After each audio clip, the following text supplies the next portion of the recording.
Family कैसे हैं? मस्त होंगे। इसके लिए हम डिटेल में बात करेंगे कि एडमिशन में क्या-क्या प्रोसेस होता है, पहले क्या होता है, बाद में क्या होता है। इस वीडियो में सारे डिटेल्स में हम अच्छे से बात करेंगे, ओके? तो चलिए स्टार्ट करते हैं। First of all like this video and subscribe my channel and B with me. आपको यहाँ से कॉलेज सफर मिलेगा, ठीक है? चलिए शुरू करते हैं। आपने चॉइस फिल कर दिया होगा 7 को जिसने लॉक नहीं करा वो ऑटोमेटिक लॉक हो जाता है। अब उसके बाद क्या है, परसों आएगा रिजल्ट। परसों आएगा रिजल्ट, तो उस टाइम आपके साथ दो चीजें होंगी। उसके साथ आपके साथ दो चीजें होंगी, आपका रिजल्ट आया होगा और कुछ का रिजल्ट नहीं आया होगा। तो ऐसा चाहता हूँ कि सबका रिजल्ट आ जाए, बट सबका आ जाएगा तो किसी ना किसी का तो रहेगा ही। तो जब रिजल्ट आएगा उसमें आपको दिखेगा कि कौन सा कॉलेज आया, कौन सा कॉलेज नहीं आया। ठीक है?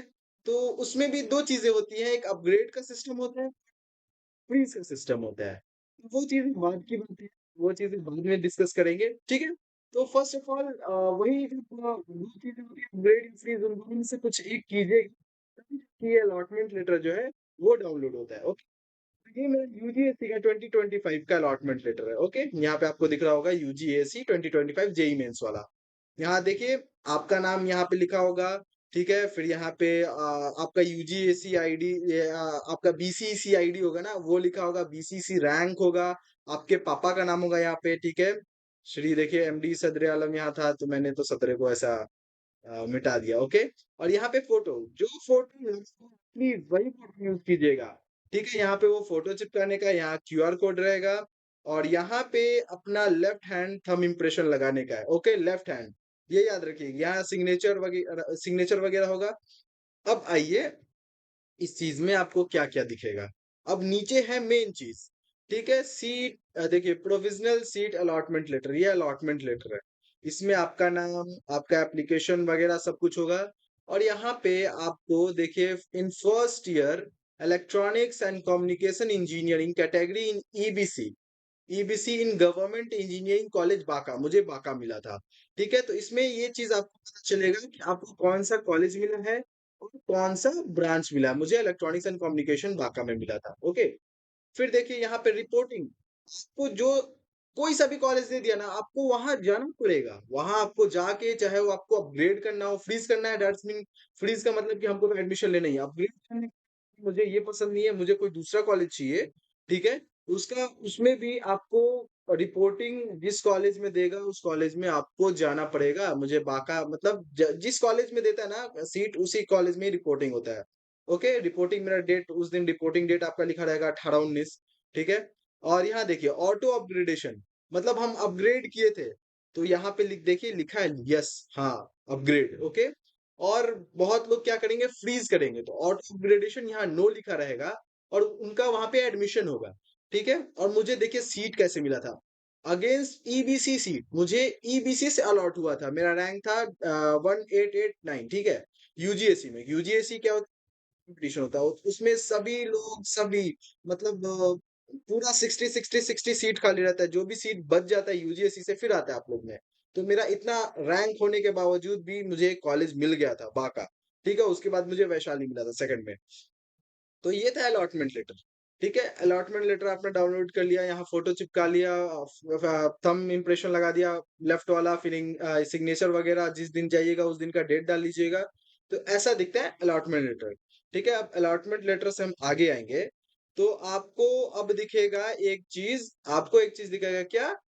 जांच पर्ची, जांच पर्ची, जांच पर्ची दिखेगा, ठीक है? जांच पर्ची, ये बहुत इंपॉर्टेंट होता है एडमिशन के लिए, बहुत ज्यादा इंपॉर्टेंट होता है। इसको कैसे फिल करना है, देखिए इसमें बहुत कुछ है, ठीक है? इसमें कैसे फिल करना है, मैं वो उसके लिए एक डिटेल वीडियो बता दूंगा जब आप लोगों का जांच पर्ची आ जाएगा, तो ठीक है? कहाँ क्या क्या भरना है, ये हमारा यूजीएससी वाला है, आपका बीसीईसी वाला होगा, ठीक है?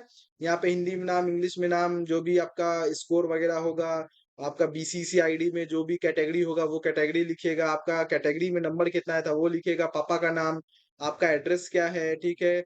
जो लास्ट जहां से आप पास आउट हुए थे उस स्कूल का या उस कॉलेज का नाम क्या है, आपका पहचान चिन्ह, मेरा पहचान चिन्ह ये है, ठीक है? Amol beside from left I, left I, okay? और ये फोन नंबर, अगर कोई दूसरा भी फ़ोन नंबर हो तो वो भी दे सकते हैं, ईमेल आईडी, आधार संख्या मतलब आधार नंबर और जो भी डेट रहेगा और यहाँ पे आपका सिग्नेचर।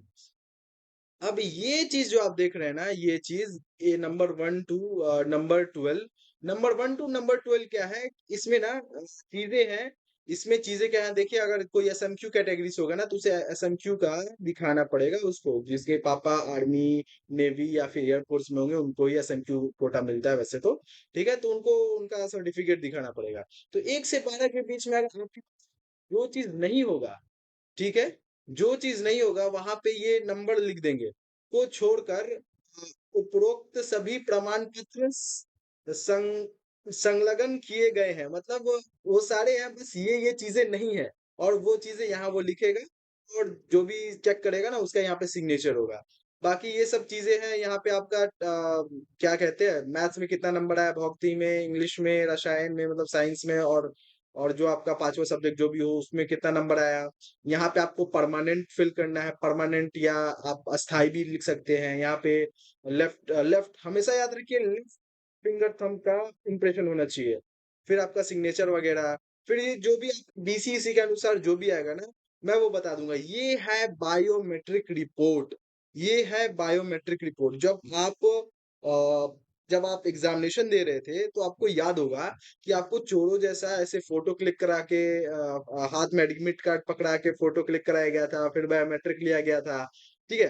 तो ये सब आपको यूजीएसी आईडी आपका जो भी होगा, यूजीएसी तो आपका नहीं होगा, आपको बीसीईसी होगा, ठीक है? बीसीईसी आईडी, डेट वगैरह जो भी है मांग रहा है वो फिल करने का। अभी जब आएगा ना तो मैं इसको बता दूंगा। सबसे पहले आपका यही चेक होगा, सबसे पहले यही चेक होगा। मैं वीडियो में भी दिखाऊंगा, सबसे पहले आपका बायोमेट्रिक वाला ही चेक होता है, ठीक है? तो ये था हमारा जांच पर्ची और बायोमेट्रिक वाला। अभी हम देखेंगे कि वीडियो कैसे क्या टोटल प्रोसेस होता है। ये तो था कि अलॉटमेंट लेटर कैसा दिखता है, जांच पर्ची और क्या कहते हैं बायोमेट्रिक फॉर्म कैसा दिखता है। ठीक है, अब हम देखेंगे वीडियो, प्रॉपर वीडियो देखेंगे। ओके,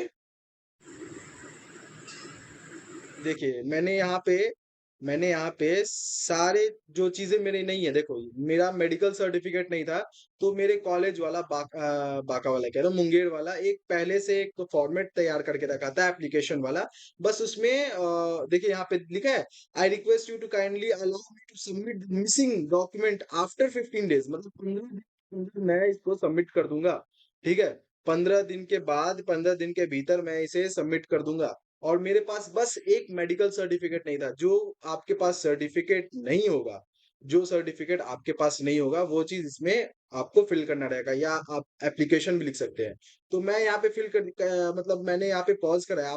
आपको जब लिखना होगा एप्लीकेशन तो आप देख सकते हैं कि फॉर्मेट क्या है, यही फॉर्मेट आप भी लिख दीजिएगा क्लियर कट, ठीक है? कोई प्रॉब्लम नहीं होगा, ठीक है? तो देखिए यहाँ पे मेरे पास बस एक ही था, मेडिकल सर्टिफिकेट नहीं था। ये मैम जो है ना, ये मैम देखिए यहाँ पे मैम का, वहां पे देखिए क्या कहते हैं, थंब इम्प्रेशन वाला रखा हुआ है।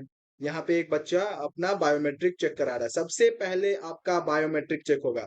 आप सारा डॉक्यूमेंट फिल कर लिए, जांच पर्ची फिल कर लिए, अलॉटमेंट लेटर सब कुछ फिल कर लिए, सारा डॉक्यूमेंट का जीरोक्स वगैरह सब लगा दिए, ओरिजिनल डॉक्यूमेंट अपने पास रखे, ठीक है? ये सब कर लेने के बाद ये आएगा सबसे पहला प्रोसेस, ठीक है?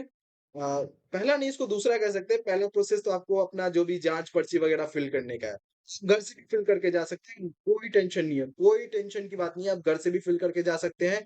बस जो थंब है ना वहां जाके लगाइएगा, उनके पास रहता है थंब पैड।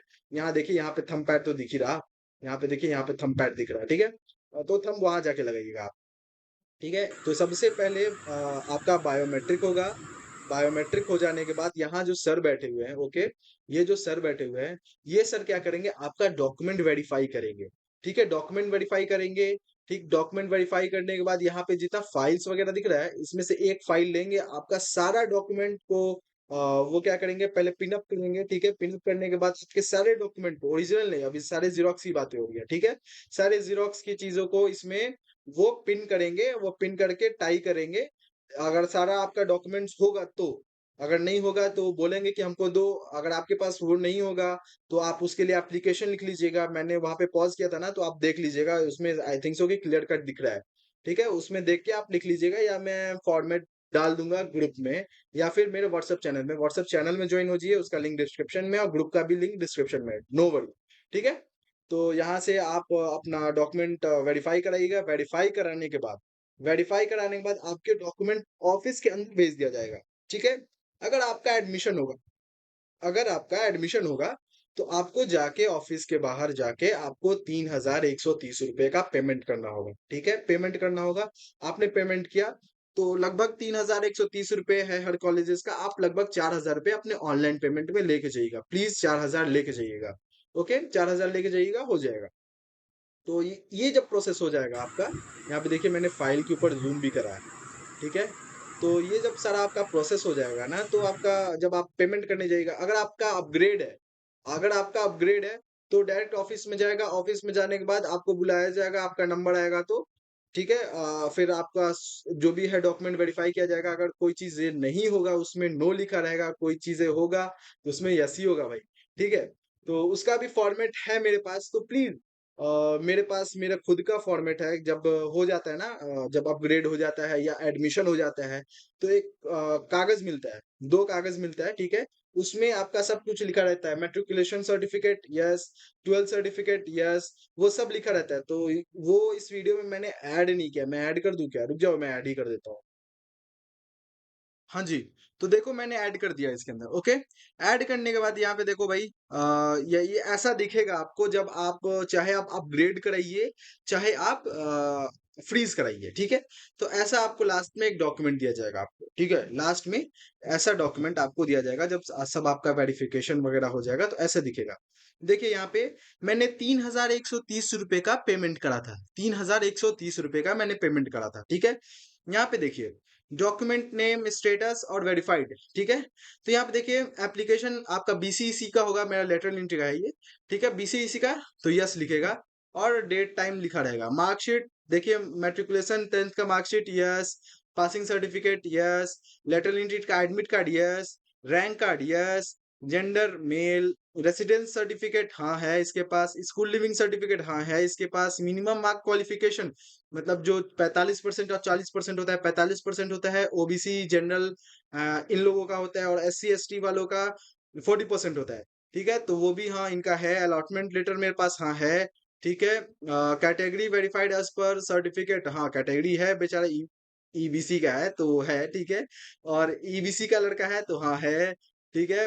रेसिडेंशियल एलिजिबिलिटी है एडमिशन के लिए, मतलब हाँ बिहार का लड़का तो है, हाँ है, ठीक है। इसने जो भी मेरा 3 ईयर का डिप्लोमा था, आपका होगा 12th का होगा यहाँ पे, तो 12th का मार्कशीट, 12th का फलाना डिमा का सब वो देखेगा, ठीक है। उसके बाद नीचे आइएगा, यहाँ नीचे आएगा तो डीक्यू, हम डीक्यू से नहीं, आप भी मैक्सिमम आदमी डीक्यू से नहीं होगा, जो डीक्यू से होगा वो यस लिखेगा, और डीक्यू का सर्टिफिकेट भी वो दिखाएगा, ठीक है। और यहाँ पे देखिए, हाँ हम किस बेसिस पे अप्लाई किए थे, तो हम 3 साल के डिप्लोमा पे अप्लाई किए थे, आप लोग 12th पे अप्लाई किए होगे, बिल्कुल, ठीक है। यहाँ पे देखो मेरा जो लास्ट पासिंग मैंने डिप्लोमा जहां से करा था, वो उसका नाम था सहरसा। आपने जहां से भी अपना 12th पास किया होगा उसका नाम लिखा होगा यहाँ पे, ठीक है। Mark of identification, mole beside my left eye, ठीक है। ओके, यहाँ पे देखिए willingness details, freeze, upgradation not allowed. जब सेकंड राउंड में आप जाइएगा ना, तो आपको फ्रीज करना ही पड़ेगा, अपग्रेडेशन का कोई ऑप्शन नहीं होगा। फर्स्ट राउंड में जब आपको 12 तारीख को रिजल्ट आएगा ना, तो आप अपग्रेड फ्रीज दोनों कर सकते हैं, ठीक है, दोनों कर सकते हैं आप। फ्रीज अगर हमको पसंद आ गया, अपग्रेड अगर हमको पसंद नहीं आया, ठीक है। तो और अगर सेकंड राउंड में आपको जो भी मिला, आपको फ्रीज ही एक ऑप्शन देगा और कोई ऑप्शन नहीं देगा, ठीक है, फ्रीज ही ऑप्शन देगा। तो ये फ्रीज, फिर देखिए कैंडिडेट नाम, यहाँ मेरा सिग्नेचर था, जो भी डॉक्यूमेंट वेरिफिकेशन ऑफिसर था, एमडी निशांत अफसर, जो वो सर बैठे नहीं थे, फोन चला रहे थे, डॉक्यूमेंट वेरीफाई जब बायोमेट्रिक के बाद जो सर से वेरीफाई कराना था, ठीक है, वो एडमिशन इंचार्ज थे। और ये centre in charge mister Alok Kumar. तो ये था। तो आपका इसके बाद एडमिशन अपग्रेड कराएंगे तो आपका अपग्रेड हो जाएगा, चाहे आप एडमिशन कराते हैं तो आपका एडमिशन हो जाएगा, ठीक है। एडमिशन हो जाने के बाद, अगर आपका फ्रीज है और आपने उस कॉलेज में एडमिशन लिया है, तो आप उसी टाइम आप लीजिएगा फॉर्मेट लीजिएगा किस चीज का, आप लीजिएगा फॉर्मेट हॉस्टल अलॉटमेंट का। हॉस्टल अलॉटमेंट का फॉर्मेट लीजिएगा, फॉर्म भरिएगा, उसको फोटो वोटो चिपकाइएगा, ठीक है। आप अगर ये सारे जो भी डॉक्यूमेंट्स वाले वीडियो का तो लिंक आप लोग जानते हैं, लिंक डिस्क्रिप्शन में भी दे देंगे, बाकी आप लोग मेरे वीडियोस में जाके देख सकते हैं कि डॉक्यूमेंट क्या क्या रिक्वायर्ड है एडमिशन के लिए। तो फिर आप क्या कीजिएगा, हॉस्टल अलॉटमेंट का फॉर्म लीजिएगा, फॉर्म भरिएगा, फॉर्म भर जाने के बाद आप उसको सबमिट कीजिएगा। सबमिट करने के बाद देखिए कुछ पैसा, मैं गया का बता रहा हूँ, ठीक है, मेरे पास गया का फॉर्मेट है हॉस्टल वगैरह का, ठीक है। अब देखिए असलम सर को कॉल मत कर दीजिएगा नंबर तो है इसमें ठीक है, जिसको गया मिले प्लीज वही करे और कोई ना करे। हॉस्टल फीस स्ट्रक्चर, ये हॉस्टल का फीस स्ट्रक्चर है, ठीक है। रजिस्ट्रेशन फी 500 रुपए है, ठीक है, एक सेमेस्टर का भी 500 रुपये, मतलब वही टोटल 500 रुपये। देखिए क्वेश्चन मनी, ये रिफंडेबल होता है और ये वन टाइम होता है, ठीक है, ये 1500 रुपये लगता है। मेंटेनेंस चार्ज आपका पर मंथ 1200 रुपये लगता है, जो कि टोटल आपका एक सेमेस्टर में मतलब 6 से मल्टीप्लाई कर दो तो 7200, 7200 बनता है। मेस खाने का 3500 रुपये पर मंथ। मैं हमेशा से बोलता था कि आप लोगों का खाने का चार्ज लगेगा 4000 से 4500। तो हर कॉलेजेस का अंतर होता है, तो इसमें अंतर है 3500, कोई कॉलेजेस में 4000 है, कोई कॉलेज में 4500 है, ठीक है। तो उससे 6 से मल्टीप्लाई कर दिए तो 21000 बन रहा है। मतलब टोटल आपको एक सेमेस्टर में हॉस्टल प्लस मेस फी आपको 30,200 देना पड़ेगा, ठीक है। 30,200 देना पड़ेगा। Note, maintenance charge and mess charge may be varied after department higher authority notification. देखिए क्या लिखा है कि मेस चार्ज और हॉस्टल चार्ज बढ़ भी सकता है अगर कोई अथॉरिटी से नोटिफिकेशन आया तो, ठीक है। मतलब अभी ये फिक्स है, अगर कम भी हो सकता है, ज्यादा भी हो सकता है, बट ये अभी का फिक्स है। तो ये था एक नॉर्मल सा कि आप लोग एडमिशन का फुल डिटेल प्रोसेस क्या क्या है। तो ये सारा प्रोसेस आप अच्छे से कीजिए। अगर कोई प्रोसेस हमसे तो नहीं छूटा है, अगर आपका कोई भी डाउट हो तो प्लीज कमेंट बॉक्स तो खुला हुआ है, आप लोग जानते हैं, और हम हमेशा लाइव आते हैं दिन में 2 बार, एक बार सुबह में आते हैं, एक बार रात में आते हैं। तो आप लाइव में सवाल पूछिए या कमेंट में क्वेश्चन डाल दीजिए, आई विल रिप्लाई दो। तब तक के लिए थैंक यू, सी यू, और मिलते हैं 12 तारीख को अलॉटमेंट के दिन। Bye bye.